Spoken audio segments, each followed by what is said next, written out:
Agora, Zaqueu, você já foi identificado, então sabe, se por acaso houver um aqui, você já está misturado com o grupo agora, então eles já sabem quem estamos aqui, então é melhor nos familiarizarmos, nos conhecermos. Então ele disse, bem, é estranho aqui. E olhou ao redor, viu um aqui de pé, e sabe, afinal, são todos como você, eles querem descobrir algo. O homem sabe que veio de algum lugar, do além, e que quando parte, volta para algum lugar. E está sempre tentando achar algo para descobrir de onde veio e para onde vai. Só há um que tem essa resposta, que é Deus. Todo homem quer olhar além dessa cortina. E quando vir algo que possa lhe mostrar o que está além da cortina, onde você esteve e quem você é, e para onde vai. Só há um livro de toda a literatura que se escreveu, dos milhões de toneladas. Este é o livro que lhe diz quem você é, de onde veio e para onde vai. Não há nenhum outro livro que faça isso. Essa Bíblia. E a palavra é Deus, a Bíblia disse. Agora, vemos que este sujeito, com todos ao redor, ficou envergonhado ao ver que estava entre pessoas que clamavam, e choravam, e gritavam, e agiam como se fossem loucas. Assim, mas lá estava ele sentado, identificado com elas. Assim ele tinha de ficar, e acabou. Agora, ele disse, bem, se cheguei até aqui, melhor continuar até de fato encontrá-lo. Agora, Zaqueu, é boa ideia. Você chegou ao café da manhã aqui, então continuemos agora. Veja, todos chegamos a esse ponto. Assim, agora vemos que, enquanto prosseguiam, ele disse, agora, se ficar aqui, eu não poderei vê-lo, pois sou baixo demais. Então, sabe, creio que vou sair desta multidão e correr até a esquina, onde estarei sozinho, arranjar-me um lugar bem na beira da calçada. E quando ele vier, então sairei para a rua e lhe direi o que penso dele. Vou lhe dizer o que penso dele. Assim, ele se afastou da multidão e foi lá. Pensou, agora, de que lado ele virá? Bem, ele foi à Avenida Aleluia. Geralmente, é assim que ele viaja. Veja, ele foi à esquina do Amém, onde vira ali para ir ao lugar de comer. É por aí que você vai, sabe? Avenida Aleluia e esquina do Amém. E então, você está pronto para comer a palavra. Está vendo? Está vendo? Assim, ele foi a essa esquina e ficou ali na esquina, disse, agora, não há ninguém aqui. E quando eu sei que parece ridículo, mas eu só... Esperem um minuto. Então, logo ele chegou a essa esquina e disse, não há ninguém aqui, por isso ficarei aqui. Quando ele vier, verei o quanto ele é profeta. Sairei direto para a rua e lhe direi algo. Assim, ele estava ali de pé e começou a pensar, agora, um momento, sabe, se eu era baixo demais lá, aquela multidão provavelmente irá aonde quer que ele vá. E eu não quero ninguém gritando quando falar com ele. Quero lhe dizer de modo que me ouça.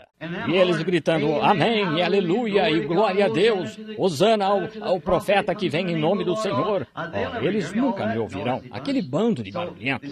Assim, só há uma coisa. Então, eles vão se aglomerar ao meu redor e eu nem conseguirei vê-lo. Então, por acaso, olhou de pé na esquina, e lá estava um velho sicômoro familiar. Essa é uma boa árvore de Indiana. Assim, de pé na esquina, ele pensou, bem, se eu pudesse subir naquele galho e me sentar, ficaria lá em cima, então poderia realmente lhe dizer quando ele viesse. Então ele correu até lá, e ele era baixo demais, não conseguia alcançar o galho. Então disse, bem, agora só há uma coisa que posso fazer. E lá estão as latas de lixo da cidade, na esquina. Então pensou, bem, agora, se for lá e pegar aquela lata de lixo, erguê-la e trazê-la aqui, então poderei escalar o resto da árvore a partir dela. Isso me ajudará. Assim ele foi até lá, e a coleta de lixo ainda não tinha passado aquela manhã, e estava bem pesada. Assim ele era baixo e não conseguia erguê-la. O único jeito de fazê-lo era abraçá-la. E ele estava com sua melhor roupa. Assim, sabe, sempre há obstáculos quando você está tentando ver Jesus. Mas não fazia diferença, fosse uma roupa boa ou não, mesmo assim, ele queria ver Jesus. Então ele abraçou a lata de lixo para poder levá-la até lá. Assim, ele a levou rápido até lá e estava todo sujo de lixo. Bem, não fazia diferença, ele queria vê-lo a qualquer preço. Assim, enquanto empurrava a lata com os braços em volta dela, ouviu alguém rindo e olhou por ali, e lá estava Lavinsky, seu concorrente, dizendo, bem, Quem diria? Zaqueu deixou seu restaurante e arranjou um novo emprego. Está trabalhando na coleta de lixo. Sabe, o diabo só quer ver o que pode fazer para jogar tudo o que puder em seu caminho, que ele pode, para impedi-lo de ver Jesus. Ele lhe dirá, são um bando de santos roladores. Eles lhe dirão, eles são um bando de idiotas. Ele dirá, não estão com nada, são só o lixo pobre da cidade, tudo o que possa fazer. Mas se você estiver decidido a vê-lo, Deus lhe dará um jeito de vê-lo. Apenas tenha isso em mente. Algo acontecerá se essa fome começar a invadir seu coração. Algo. Você irá vê-lo mesmo assim.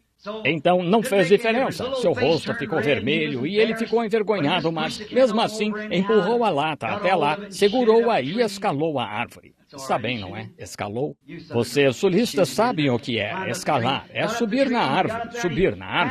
E ele chegou lá e achou onde 2 galhos se uniam e se juntavam no tronco da árvore e sentou-se. Agora, esse é um bom lugar para se sentar, onde 2 caminhos se encontram, o seu e o de Deus, a sua ideia e a dele. É um bom momento para sentar e refletir seus próprios pensamentos sobre ele e o que a palavra dele diz que ele é.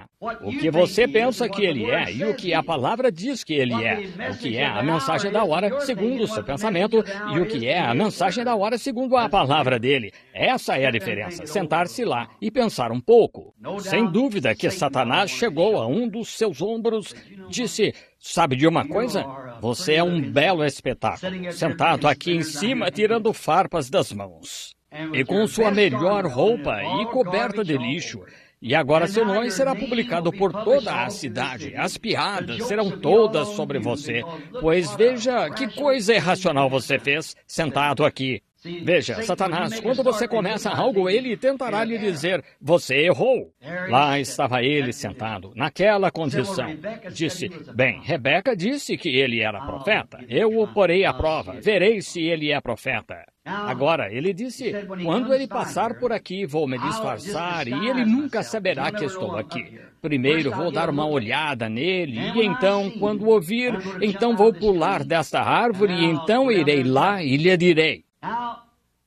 Agora disse, se ele for profeta, como Rebeca disse que era, poderia saber que estou em cima desta árvore. Se for verdade, então eu lhe direi, o corrigirei. Assim ele puxou todas as folhas em volta e se disfarçou todo para que não o vissem e deixou fora uma folha para olhar, você sabe, para vê-lo enquanto dobrava a esquina. E então ficou sentado lá refletindo sobre tudo. Depois de um tempo, ele ouviu um barulho vindo da esquina. É estranho. Seja onde ele estiver, sempre há muito barulho. Sabem, barulho é sinal de vida, entendem? Lembram-se do sumo sacerdote quando se vestia e entrava no Santo dos Santos? Tinha uma romã e um sino na orla do manto. E aquele barulho no Santo dos Santos era a única forma dos assistentes saberem se ele estava vivo ou não. Fazia um barulho, e quando não havia barulho, então que coisa, ele podia estar morto. Bem, acho que esse é o maior problema das nossas igrejas hoje. Não há barulho suficiente, não há entusiasmo suficiente, algo insuficiente nelas. E assim, onde Jesus está, sempre há barulho. Certa vez, quando ele entrou em Jerusalém, estavam gritando e berrando e Hosana ao rei que vem em nome do Senhor. E alguns daqueles sacerdotes ali em pé disseram, ora, faça com que fiquem quietos, se calem. Ele disse, se eles se calarem, as próprias pedras clamarão. Algo tem de se mover quando ele está por perto. Notem, e então, aqueles que criam nele. E então ele ouviu um barulho vindo da esquina, e gritaria, e agindo assim. Então ele pensou, bem, ele deve estar chegando. Assim, ergueu sua folha e se levantou para olhar. Agora poderei vê-lo por inteiro agora. Veremos o quanto ele é profeta. Assim, quando estava sentado lá, com sua folha erguida, olhando, e nesta árvore, bem acima da cabeça deles, onde passariam sob a árvore, assim, quando notou o primeiro homem dobrando a esquina, deve ter sido o apóstolo Pedro, pois era um tipo de homem grande, forte e corpulento. Posso vê-lo empurrando a multidão para trás e dizendo, amigos, sinto muito. Nosso mestre fez um grande culto ontem à noite, muita virtude saiu dele. Por favor, entendam. Poderiam se pôr de lado para o mestre passar? Por favor, façam isso. E aqui vinham Mateus, Marcos e os demais dizendo, agora, nós não queremos ser rudes, não estamos aqui com esse propósito, mas nosso mestre está muito cansado e ainda não tomou seu café da manhã. Assim, queremos que ponham-se de lado, por favor. Havia um homem lá de pé para quem talvez Zaqueu tenha olhado. Dias antes, em uma das reuniões num local de negócios, um médico esteve lá e disse a este homenzinho que tinha uma garotinha enferma com muita febre, que ela não viveria se Ele tinha feito tudo o que podia por ela. E Zaqueu, quando ergueu sua folha e olhou, viu este homem com uma pequenina enrolada num cobertor vindo pela esquina. Ele pensou, que imprudência desse pai, tentando seguir esse que chamam de profeta. Lá vem ele pela esquina com a pequenina com febre e aqui fora, neste vento.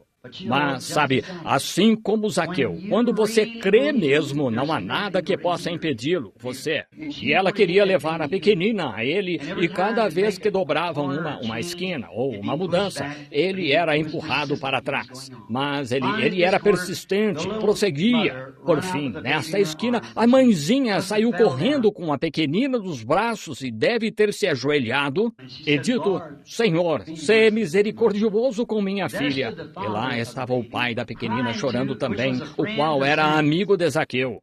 Ele disse, o que mudou a atitude dele?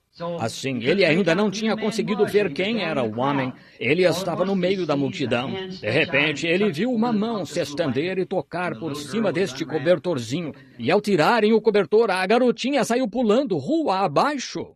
Agora, tem de haver algo nisso, disse Zaqueu. Por fim, ele apareceu. E bastou uma olhada nele e Zaqueu mudou de opinião. Só uma olhada nele. Lá estava ele. Ele não se parecia com os homens. Havia algo diferente nele. Manso, amável, bondoso. E ainda assim, parecia que se ele falasse, o mundo chegaria ao fim. Era um personagem diferente do que ele tinha imaginado. Sua atitude toda a sua formalidade começou a desaparecer quando ele ouviu, vinha andando pela rua. Ele pensou, olhando por cima dessa folhinha para ver o que acontecia. E enquanto caminhava, ele chegou bem debaixo de onde ele estava. E ele disse, sabe, esse homem poderia ser profeta. Talvez Rebeca estivesse certa. Talvez ela soubesse mais sobre as Escrituras do que eu. Então, ele segue em frente de cabeça baixa, caminhando humilde, manso, como sempre fazia. E os discípulos abrindo o caminho para ele passar. E quando chegou bem debaixo da árvore, ele parou. Zaqueu, olhando por cima da folha, mais ou menos assim. Ele ergueu os olhos para a árvore e disse, Zaqueu, desce. Ele não só sabia que ele estava em cima na árvore, como também que seu nome era Zaqueu. Ele teve muito menos dificuldade em descer da árvore do que em subir. Ele o conheceu. O milagre foi feito nele. Estão vendo? Ele disse, Senhor, eu estava errado. Estou pronto a confessar que estou errado. Se em alguma coisa defraudei, isso foi errado. Eu a devolverei. Darei metade dos meus bens aos pobres. Jesus disse, hoje veio a salvação à tua casa. O que mudou? Qual foi a mudança, irmão e irmã? Pensem só por um momento. A mudança foi que ele viu algo real. Ele tinha ouvido todas as promessas que foram feitas. O sacerdote falando sobre o que era. O grande profeta Moisés, o grande isto, aquilo ou aquilo mais. Prometendo algo grande no futuro, mas ignorando o que está sendo feito agora. Assim é o homem. Ele viu algo genuíno, algo que ele mesmo podia ver. O milagre aconteceu com ele. Ele era esse profeta, porque ele não o conhecia, nem jamais o teria visto em cima da árvore. Mas quando chegou bem debaixo da árvore, ele parou, olhou para cima e disse, Zaqueu, desce. Hoje veio a salvação à tua casa. Irmãos, o que é real é o que muda a mente do homem, muda sua atitude. Às vezes, é uma pressão, claro, chegar a Ele. Mas se você se aproximar de Cristo esta manhã, com o pensamento em seu coração, de que não serei crítico, mas estudarei a Escritura e verei o que Ele foi. Se ele vier à reunião esta noite, antes de vir, estude e veja o que ele foi. O que ele foi, ele tem de ser o mesmo hoje. Como falei ontem à noite, se muitos de vocês estiveram lá, vejam, Deus se identifica por sua característica. Ele sempre deve permanecer assim, pois ele é o mesmo ontem, hoje e eternamente. O coração dos homens é tão... Um homem ou mulher temente a Deus de verdade, homem de negócios, ou o que seja, está sempre... Há algo em seu coração, se há algum temor de Deus nele, para saber algo sobre Deus. Pois é, eu ainda não lhes contei o que aconteceu com Zaqueu. Ele se tornou membro da subdivisão dos homens de negócios do Evangelho Pleno de Jericó. Vejam, quero lhes falar sobre ele primeiro, vejam. Claro, ele não seria nada além do Evangelho Pleno, claro que não. É só o que Jesus pregou. Assim, ele se tornou membro lá. E vocês devem ser membros do mesmo. Agora, notem. Mas ele queria ver algo real. E quando ele mesmo viu algo real que estava biblicamente identificado, então ele estava pronto. São as coisas reais que contam. Só uma pequena história antes de encerrar. Quantos aqui são caçadores? Vejamos suas mãos. Meus irmãos aqui. Que coisa. Eu sabia que não estava sozinho. Assim sendo, eu gosto muito de caçar e Eu ia às matas do norte, em New Hampshire. É o lar do veado de cauda branca. Como gosto de caçá-los. E ia todo ano. E eu tinha um parceiro lá chamado Bert Cole, um dos melhores homens com quem já cacei. E minha natureza sempre foi voltada para as matas. Eu nasci nas matas e parece que fui criado lá. E mesmo minha conversão nunca tirou isso de mim. Não tanto para pegar a caça, mas só para estar nas matas. Creio que Deus está lá para vê-lo, como se move. E a natureza, como morre e se põe, torna a voltar e a ressurreição. O sol nasce de manhã como um bebezinho que acabou de nascer. E então, lá pelas 9, vai para a escola. E por volta das 10, já concluiu. Ao meio-dia está em sua força. Às 2 da tarde está mais ou menos com a minha idade. E às 5 da tarde está com 80 anos. Está morrendo. Ele se põe. Serviu ao propósito de Deus. Não está morto. Voltará na manhã seguinte. É Deus testificando que há vida, morte, sepultamento, ressurreição. Notem essas árvores aí fora. No outono passado, a seiva desceu para a raiz antes da geada ou qualquer outra coisa chegar. O que estava fazendo? Descendo à sepultura. O que acontece, então? Torna a voltar na primavera. Não está morta. Ela desce e fica na terra. Volta. Se ficar em cima, então, o inverno a matará. Estão vendo? Deus tem nenhuma inteligência dela própria, a envia lá para baixo. É a maneira provida por Deus. Assim, apenas segue a maneira provida por Deus. Desce, esconde-se durante o inverno, volta com nova vida no ano seguinte, testificando que a vida, morte, sepultamento, ressurreição, em toda parte é igual. Deus, em sua grande criação, testificando de si mesmo. Este caçador era um ótimo atirador. Atirava bem, mas era o homem mais cruel que já conheci. Ele zombava de mim o tempo todo. Ele atirava em filhotes. Agora, não é errado matar um filhote se a lei permite, mas, sabem, Abraão matou uma vitela e a deu de comer a Deus. Então, não era questão de sexo ou de tamanho, é a atitude. Ele atirava nele só porque isso me fazia sentir mal. Ele dizia, você tem coração mole como os outros ministros. Dizia, Billy, você seria um bom caçador se não fosse pregador. Ele dizia, mas você tem coração mole demais. É assim com esses pregadores. Dizia, eles têm coração mole demais. E eu dizia, Bert, você é cruel. Por sinal, ele tinha olhos de lagarto. E ele disse, como as mulheres tentam pintar os olhos, sabem, para cima, assim. E ele dizia, e olhava assim, e dizia, você tem coração mole. Assim, ele atirava naqueles filhotes e matava um, deixava-o caído lá e ia pegar outro, só para me fazer sentir mal. E dizia, vou fazê-lo deixar essa pregação um dia destes. E eu dizia, não, Bert, não. Assim, certo dia fui lá, já no final do outono, e a temporada já tinha começado há cerca de uma semana, estando eu ocupado. Eu era guarda florestal estadual de Indiana, e eu estava ocupado e bem na temporada de caça. Então tive de tirar férias. Fui um pouco tarde. E aqueles veados de cauda branca, se já atiraram neles, ora, fala-se que o Gene era artista em escapar, pois é um amador comparado com eles. E então eles realmente ficam escondidos. E as noites estavam enluaradas, com uns 15 centímetros de neve no chão, bom para rastrear. E assim, Bert, quando chegou à cabana onde eu estava, disse: "Olhe, Billy, tenho uma boa este ano para você." Eu disse: "O quê?" E enfiou a mão no bolso e tirou. Tinha um pequeno apito. Ele o soprava e parecia um filhote de cervo chamando a mãe. Um filhote de cervo, vocês sabem, chamando a mãe. Eu disse: "Bert, como pode ser tão cruel?" Eu disse: "Quer dizer, você não faria uma coisa dessas?" Ele disse: "Ahá, seu pregador de coração mole." E continuamos caçando aquele dia e subimos o desfiladeiro Jefferson e não precisava se preocupar com ele. Ele sabia como achar o caminho de volta. Assim, subíamos até mais ou menos meio-dia e então nos separávamos e um ia numa direção e o outro noutra. E então, se pegávamos nosso cervo, nós o pendurávamos e então pegávamos nossos cavalos e íamos buscá-lo. Assim, até lá pelas 11 horas não tínhamos visto nenhum rastro. Nenhum rastro. Todos os cervos estavam deitados. Eles entravam no meio do mato e sob os amontoados de galhos e tal, onde caíram as copas das árvores no lugar que os madeireiros estiveram. E estavam se escondendo, ficando afastados, pois tinham atirado neles. Estavam assustados. Lá pelas 11 horas, Bert parou, sentou-se.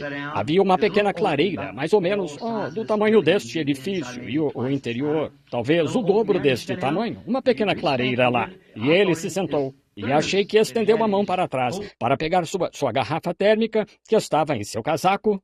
Normalmente levamos uma garrafa térmica e tomamos chocolate quente, pois tem energia, você sabe.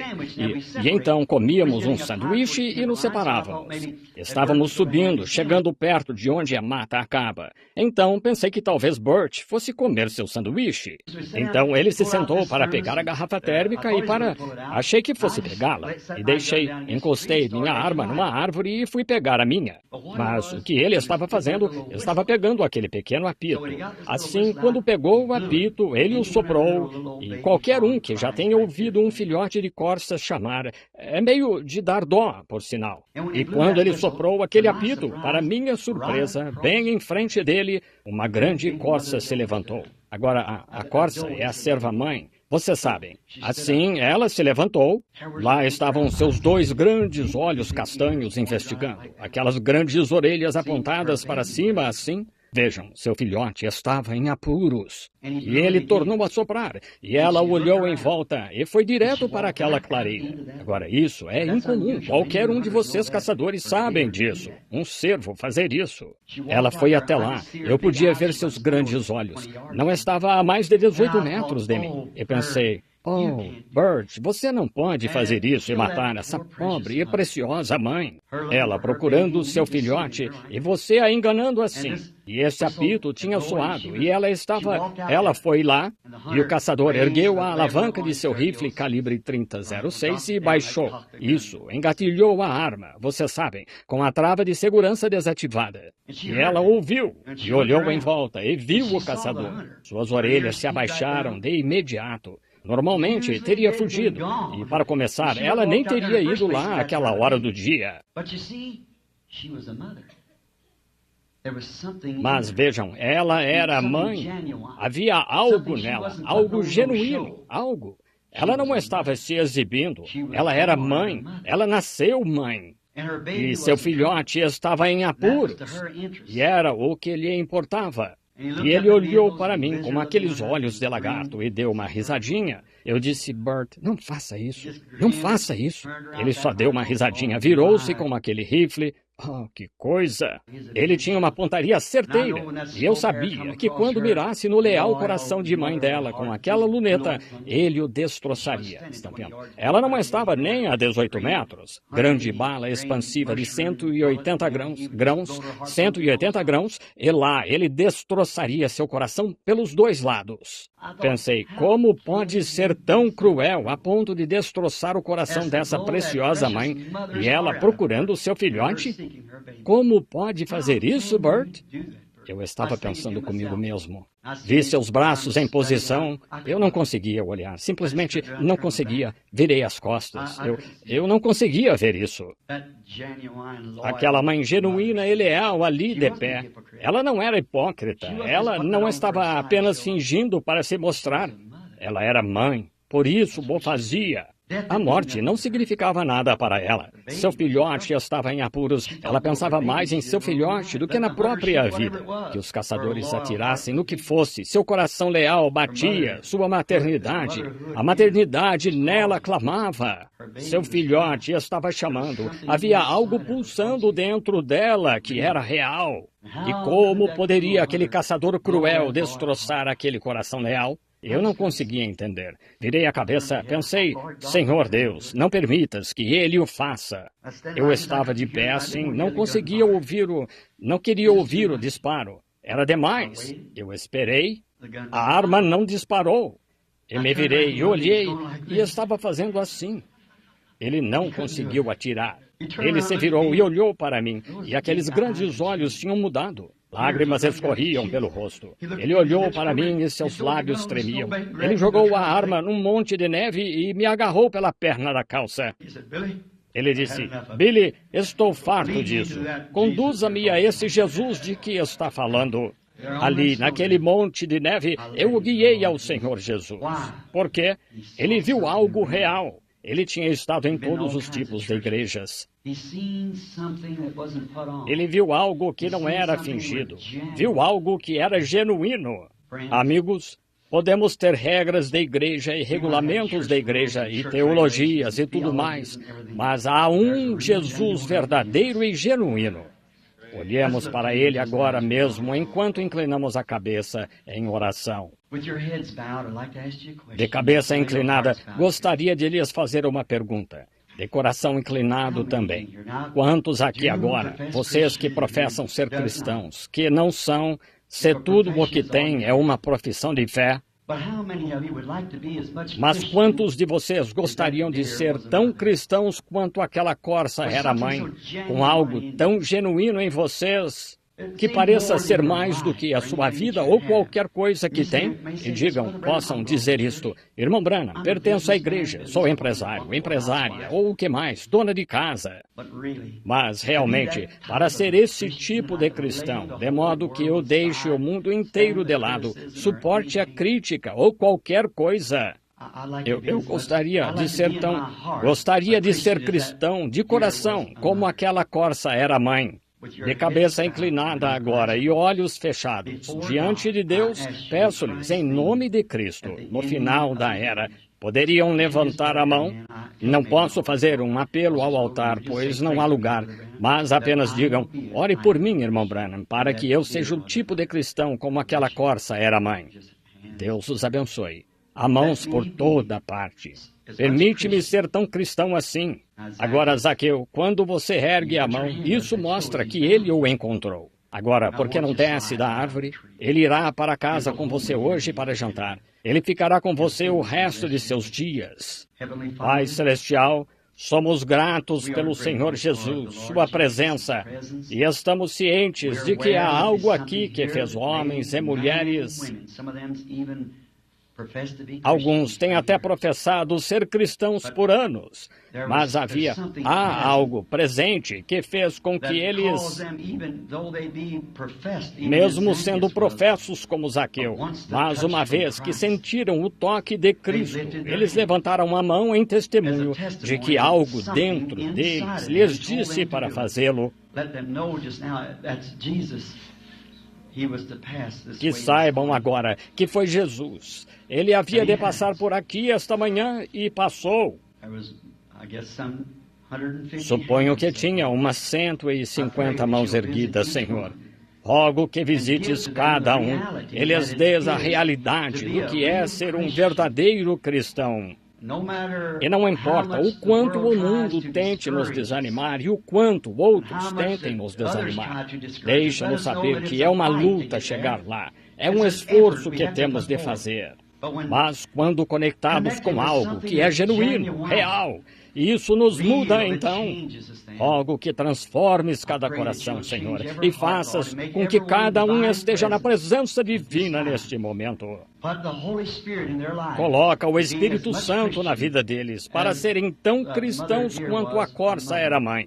Ela nasceu mãe. E que eles nasçam do Espírito de Deus e se tornem um verdadeiro seguidor de Jesus Cristo.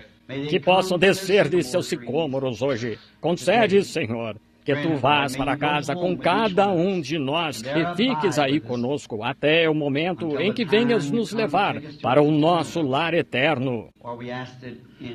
Pois pedimos em nome de Jesus. Amém.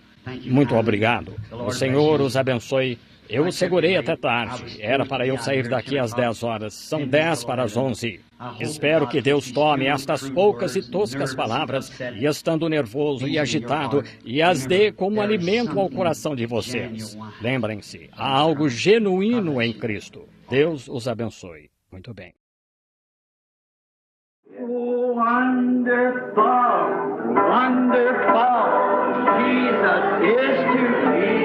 What is he? Counselor, the Prince of Peace, the mighty God is he. Oh, saving me, keeping me from all sin and shame. Wonderful is my Redeemer, praise his name. Let's just bow our heads down and think of it.